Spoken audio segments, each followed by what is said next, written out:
बिस्मिल्लाहिर्रहमानिर्रहीम। अस्सलाम वालेकुम वरहमतुल्लाहि वबरकातुहू। स्टूडेंट्स, आप कैसे हैं? अल्लाह ताला आपको अपनी हिफ्ज़ अमान में रखे। हमने IR, FTIR और ATR, FTIR analysis of polymer पे बड़ी कॉम्प्रिहेंसिव बात की है। हमने अपने पिछले 2 लेक्चर्स में और जो हमने ऑनलाइन डिस्कशन की है, हमने IR, FTIR, इनके डिफरेंट कंपोनेंट, उनकी वर्किंग प्रिंसिपल और उनके मेरिट्स, डीमेरिट्स और वो कौन से कंपोनेंट किस किस्म के वर्जन के लिए, किस किस्म के एप्लीकेशंस के लिए ज़्यादा मौजूद है, वो हमने कॉम्प्रिहेंसिवली डिस्कस किया है। और उसके बाद फिर हमने FTIR के जो डिफरेंट कंपोनेंट हैं और उनके जो डिफरेंट सैंपल प्रिपरेशन मोड हैं, ट्रांसमिशन सैम्पलिंग मोड और रिफ्लेक्टेंस सैम्पलिंग मोड, इनको हमने कॉम्प्रिहेंसिवली डिस्कस किया है। और जनरल एप्लीकेशन जो है in environmental sciences, in food industry, in polymer industry, in pesticides, in each and everything, हमने इसको बड़ा कॉम्प्रिहेंसिवली डिस्कस किया है।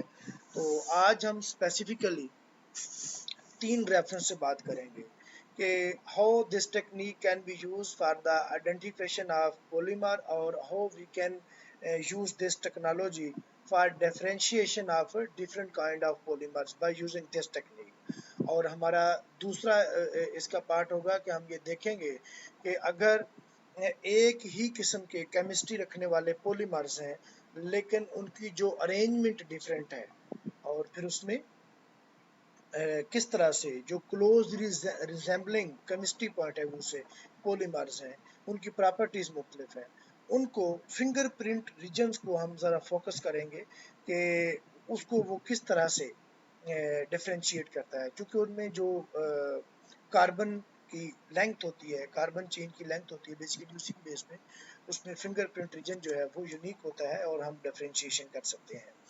दूसरा, अगर हम मुख्तलिफ पॉलीमर मटेरियल जो है उसकी प्रॉपर्टीज़ को अमेंड करने के लिए, बेहतर करने के लिए, टेलर मेक बनाने के लिए हम उसमें डिफरेंट एडिटिव यूज़ करते हैं, फिलर यूज़ करते हैं, तो आप किस तरह से उनको क्वांटिफाई कर सकते हैं, हम ये भी आज डिस्कस करेंगे।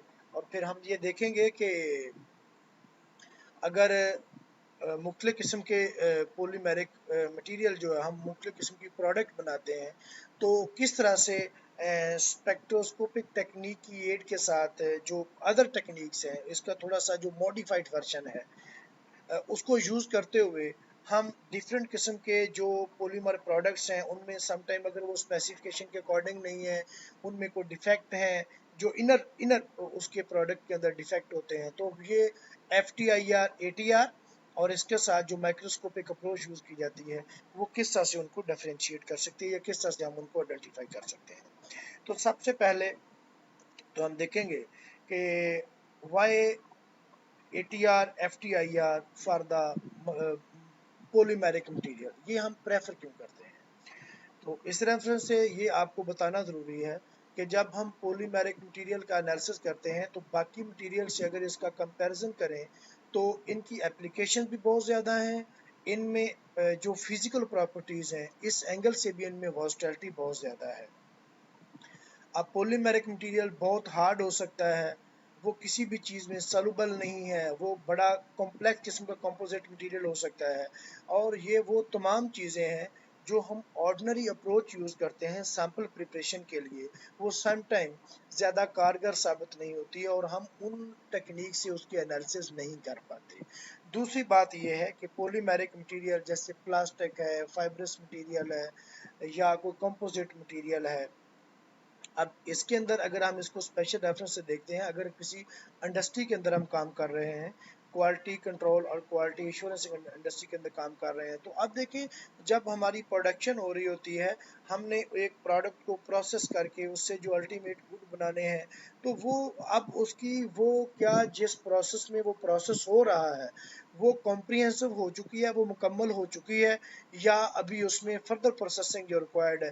तो इस तरह के समटाइम उनके स्टेप्स को जो उनकी प्रोडक्शन है उसको टाइम टू टाइम मॉनिटरिंग करने के लिए भी हमें समटाइम उनके एनालिसिस करने पड़ते हैं। और जो हमारी रूटीन की आईआर स्पेक्ट्रोस्कोपिक एनालिसिस हैं वो टाइम किलिंग है, उसके ऊपर बहुत ज़्यादा टाइम लगता है। लेकिन अगर हम एडवांस वर्जन यूज़ कर लेते हैं एटीआर एफटीआईआर, तो ये जिधर वो घंटों में टाइम लगता है, मिनटों में टाइम लगता है, वह वो आप सेम एनालिसिस जो है आप इवन सेकंड्स में भी कर सकते हैं। तो सबसे पहले हम देखते हैं कि आपका ये डिफरेंट पॉलीमर्स मटेरियल को आइडेंटिफाई करने के लिए ये किस तरह से हमें हेल्प आउट करती है। और फिर हम देखेंगे कुछ एग्जांपल देखेंगे जिसमें ये इसको डिफरेंशिएट कैसे करती है। तो ये डिफरेंट किस्म के पॉलीमर्स हैं। ये आपको जो इस स्क्रीन में आपको स्पेक्ट्रम नज़र आ रहा है, IR spectrum, spectra of polyethylene, terephthalate, polystyrene and polypropylene. ये जो टॉप पे है वो पॉलीइथाइलिन टेट्राफथैलेट का स्पेक्ट्रम है। जो सेकंड नंबर पे है ये पॉलीस्टाइरीन का स्पेक्ट्रम है। और जो तीसरे नंबर पे ग्रीन कलर में आपको नज़र आ रहा है ये पॉलीप्रोपाइलीन का स्पेक्ट्रम है। तो इस तरह से अगर आप देखते हैं तो ये बड़े क्लियरली आप इनको देख सकते हैं। ये एक नज़र देखने से अंदाज़ा हो जाता है कि ये डिफरेंट पॉलीमर मटेरियल के स्पेक्ट्रम है। तो इस तरह से पॉलीमर्स को जो है वो जो डिफरेंट पॉलीमर्स हैं उनको ये डिफरेंशिएट कर सकती है। अब हम आगे एक एग्जांपल कोट करेंगे कि जो डिफरेंट क्लोजली रिजेंबलिंग पॉलीमर्स होते हैं, आप ये समझें कि जैसे पॉलीअमाइड 6। अब इसके डिफरेंट आगे ब्रांड हो सकते हैं। एक पॉलीअमाइड 6.6 है, पॉलीअमाइड 6.10 है, पॉलीअमाइड 6.12 है। अब ये सारा इसके अंदर सेम फंक्शनल ग्रुप पाया जाता है। अब इनकी केमिस्ट्री जो है ना बहुत ज़्यादा रिजेंबल करती है, इनमें ज़्यादा बहुत बड़ी डिफरेंशिएशन नहीं कर सकते। सिर्फ कार्बन चेन जो है उसकी लेंथ डिफरेंट होती है, अदरवाइज उसका फंक्शनल ग्रुप सेम होता है। जबकि पीछे जो अपने पॉलीमर देखे हैं क्योंकि उनमें फंक्शनल ग्रुप डिफरेंट है तो इसकी बेस पर उसकी डिफरेंशिएशन आप समझते हैं कि हो रही है। अच्छा, इसमें अब उनकी जो अरेंजमेंट होती है या इस तरह के और एस्पेक्ट हो सकते हैं या डिग्री ऑफ पॉलीमराइजेशन हो सकता है जिसकी वजह से उनकी जो प्रॉपर्टीज़ हैं वो डिफरेंट किस्म की हो सकती हैं। अब देखते हैं कि इन पॉलीमर्स को जो केमिकल पॉइंट है वो उससे ऑलमोस्ट सिमिलर है। इनको ये हमारी टेक्निक जो है वो किस तरह से डिफरेंशिएट करती है। ये चार पॉलीमर हैं। पॉलीमाइड 6 टॉप पे है, पॉलीमाइड 6.6, पॉलीमाइड 6.10 और पॉलीमाइड 6.12।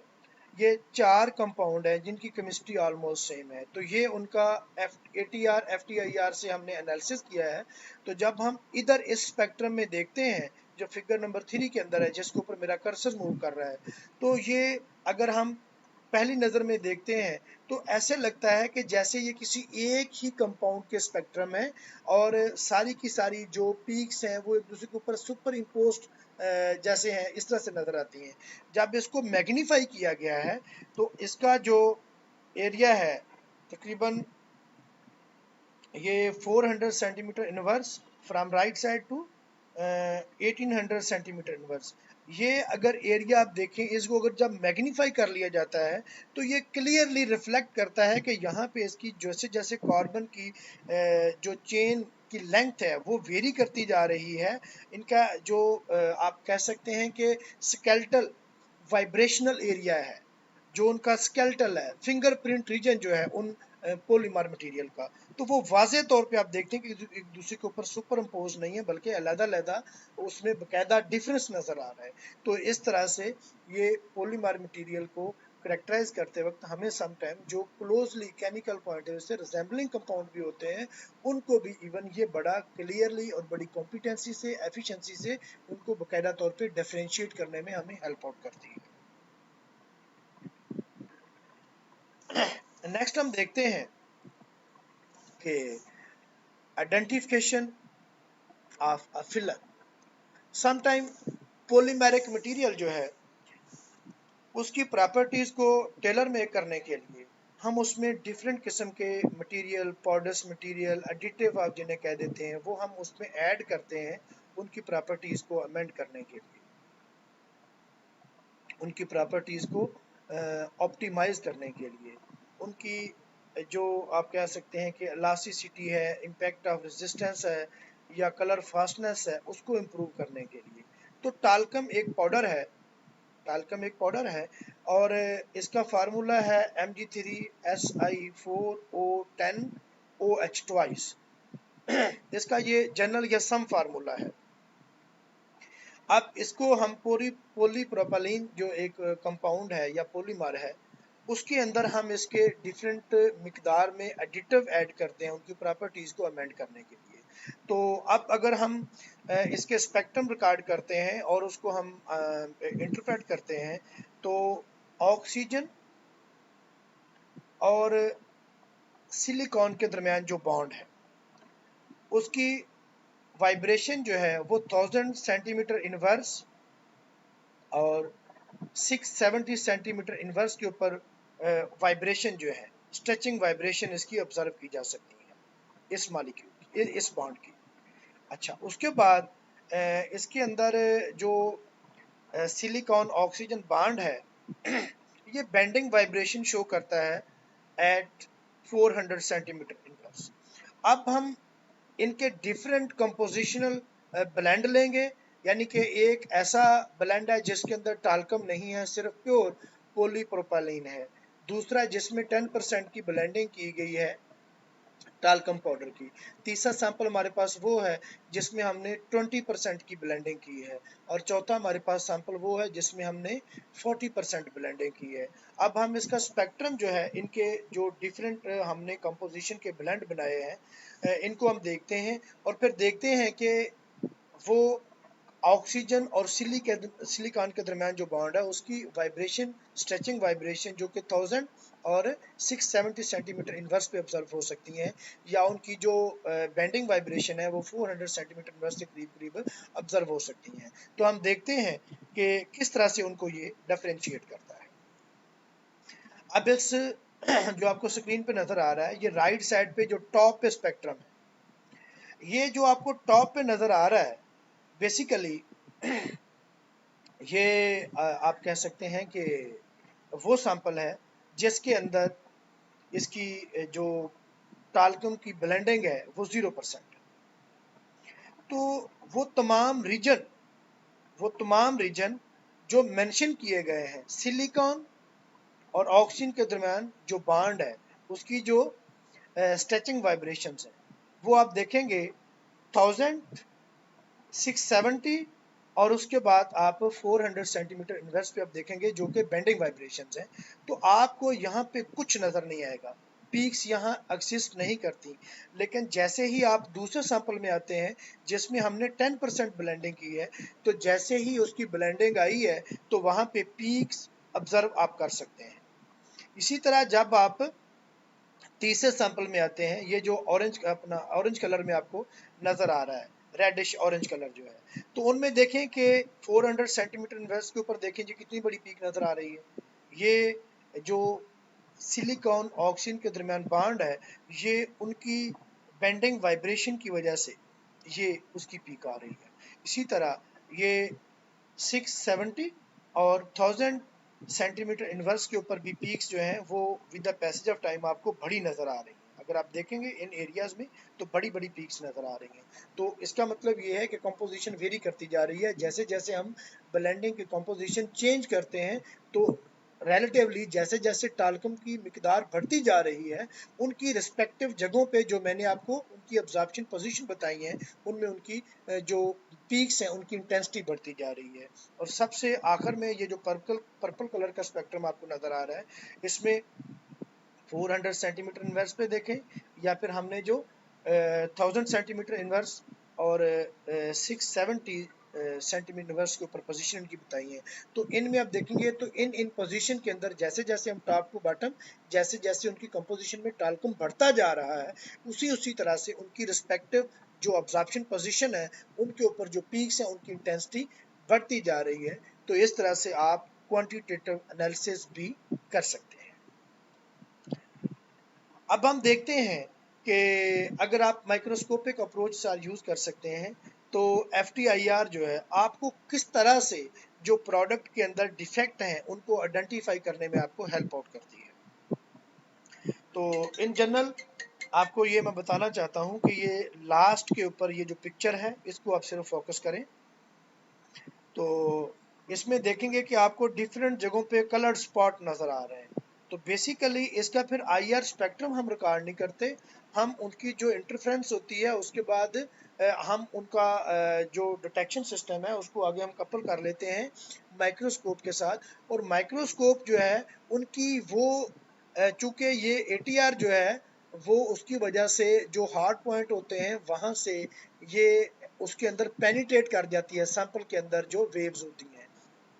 अब उसकी इनर स्ट्रक्चर जो है उसकी भी हमें इमेज देने में सक्सेसफुल है। तो बड़ी एफिशिएंटली उसने ये इमेज दी हुई है। ये देखें जिन जिन पॉइंट्स के ऊपर मैं ये कर्सर मूव कर रहा हूँ ये वो पॉइंट है जहाँ पे कंटेमिनेशन है या पे डिफेक्ट है। तो इस तरह से पॉलीमर में अगर इस तरह के डिफेक्ट ऑब्जर्व हो जाते हैं जो कंटेमिनेशन को शो करते हैं तो अल्टीमेटली आपका ये पॉलीमर जिन स्पेसिफिकेशन के लिए आपने बनाया था उनको फुलफिल नहीं करता। ये सैंपल आप R&D से या आपकी जो क्वालिटी कंट्रोल लैब है वहां से पास नहीं किया जाएगा, इसको दोबारा से प्रोसेस किया जाएगा या इसको उसको दोबारा से जैसे भी है उसको रिसाइकल करके जैसे भी उसको किया जा सकता है। तो बहरकैफ ये मेरे कहने का मतलब ये है कि अगर हम स्पेक्ट्रोस्कोपिक टेक्निक के साथ IR के साथ हम एड यूज़ कर लेते हैं माइक्रोस्कोपिक जिससे हम कायदा उसकी इमेज ले लेते हैं तो IR स्पेक्ट्रोस्कोपी हम पॉलीमर कंपाउंड के या प्रोडक्ट जो है उनके जो इनर डिफेक्ट्स होते हैं